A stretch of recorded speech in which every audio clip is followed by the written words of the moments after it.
you know, I don't believe everything that anyone says, and there's some things I disagree with Chomsky on, but Chomsky did say this: you may believe that you have freedom, because the truth of the matter is that I can get on this camera and say any damn thing I want, and I can upload it to YouTube.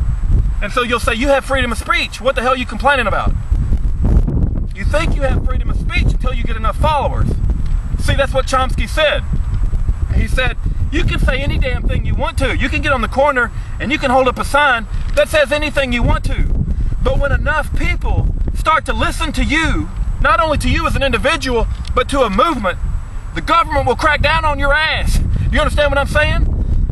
So you don't have freedom of speech, because as soon as it starts taking off, and as soon as people start listening to what you're saying, the government comes and cracks down on your ass, and you can't say it anymore. So that's why we need as many people as possible to get on YouTube, hold up signs, tell their people around them that are asleep of what's going on, so that it will get so big that they cannot shut us up. That's why we're always talking about waking people up. It ain't that people are asleep so much, it's just that they're mostly dumbasses. You know, I hate to say that, but it's like some of the times I try to wake people up and I think, well, there's a good person in there, if I could just reach that good person. And then after trying for a long time, I think maybe he's just not asleep, maybe he's just a dumbass.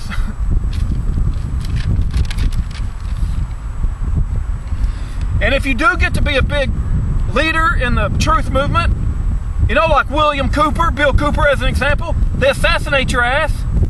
They send some goons out to you and it looks like a freaking local incident. You can't tell me Bill Cooper wasn't assassinated 1 month after 9/11. Bill Cooper knew why 9/11 happened. He would have been screaming from the rooftops if he had lived until now. Can you imagine the following that Bill Cooper would have had if he had lived until now?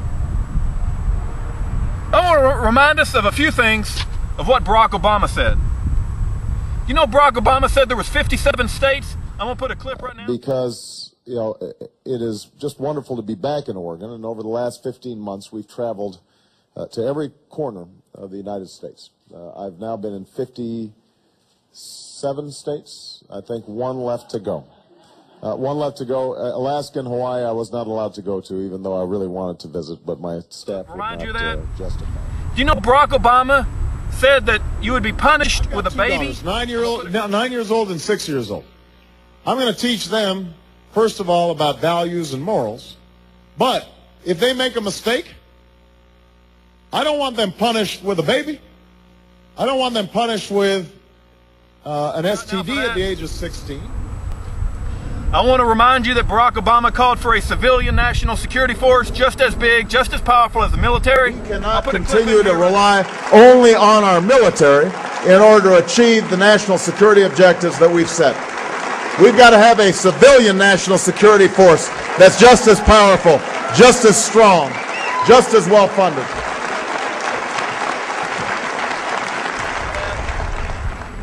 You know, I don't like the fact that he screwed up his swearing-in ceremony when he was supposedly swear in to protect the Constitution, and then he goofed it up so bad, him and that Roberts guy, who's probably another paid-off thug. But Roberts took him behind closed doors, and they supposedly had an audible of it, but we didn't get to see him do it. You know, what kind of crap is that?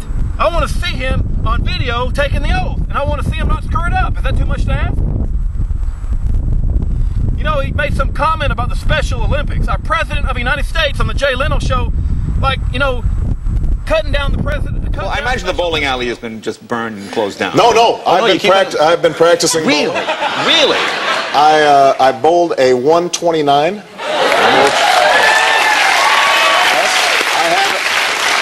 Oh, no, that's very good. Yeah.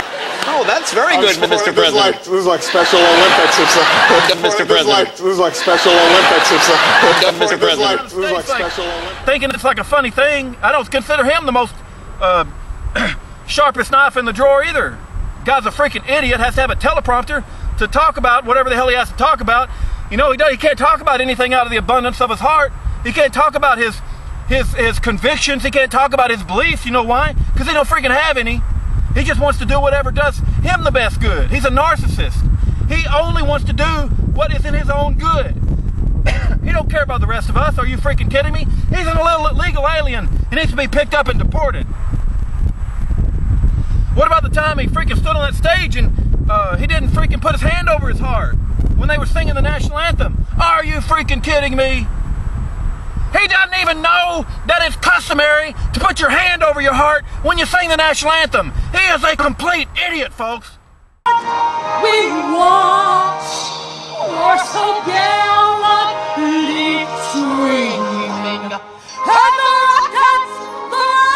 He gets up there and he mocks the Bible. Did you see that? I'll put that in here too. President Obama's mocking the Bible. That's freaking great. That's all we need is a leader of this country to get up and talk about the Sermon on the Mount and mock the, you know, I read both of his books. I read Dreams from My Father and that other one, The Audacity of Hope. Do you know in both of those, he doesn't talk about Jesus except maybe twice, and it's in reference to other people. You don't call yourself a Christian and not reference Jesus, okay? Don't be saying you're a Christian and then not talk about Jesus. Jesus is the core of Christianity. The increasing diversity of America's populations, the dangers of sectarianism are greater than ever. Whatever we once were, we are no longer a Christian nation, or should we just stick to the Sermon on the Mount, a passage that is so radical that anyway, it's doubtful that... I don't want to end it angry. I want to end it on a positive note. So I'm going to turn the camera off. I'm going to go get my Bible, and there's a couple of verses I want to read to you folks. But I'm happy. I mean, I know I sound like I'm angry and mad, and I'm an angry white man or something. But it's a beautiful Texas day. I'm enjoying my life. There's no chemtrails in the sky, so you got to be happy about that. Let me start with 21. And the brother shall deliver up the brother to death, and the father the child, and the children shall rise up against their parents. You ever heard of Pol Pot in China? Do you know that he got the youth to rise up against their parents? They suck in the youth of society because they're gullible, and they suck them in by promising a bunch of money and a bunch of physical rewards, and they get them to turn in their own parents. That's what happened to Pol Pot in China. This Bible, it says that. It said this 2,000 plus years ago. And the children shall rise up against their parents and cause them to be put to death. It's the youth who they're going to convert to their BS ways. Verse 22, this is an important one.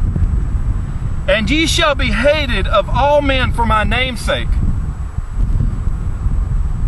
But he that endureth to the end shall be saved. Hey guys, this is Rudy. I'm on some country road somewhere on the motorcycle, and I just love Texas. I just love farmers. I love good, wholesome people, and I love Texas. Look at the sky. It's just a beautiful freaking sky. I had to share this with you guys. Ain't a freaking chemtrail cloud in the sky. It's just a beautiful freaking day. You got a farmer out in his field. Since he's from Texas, I'm sure he's a good man. I just love Texas. Thank God the Lord let me be born and raised and living in Texas. Anyway, just had to show you.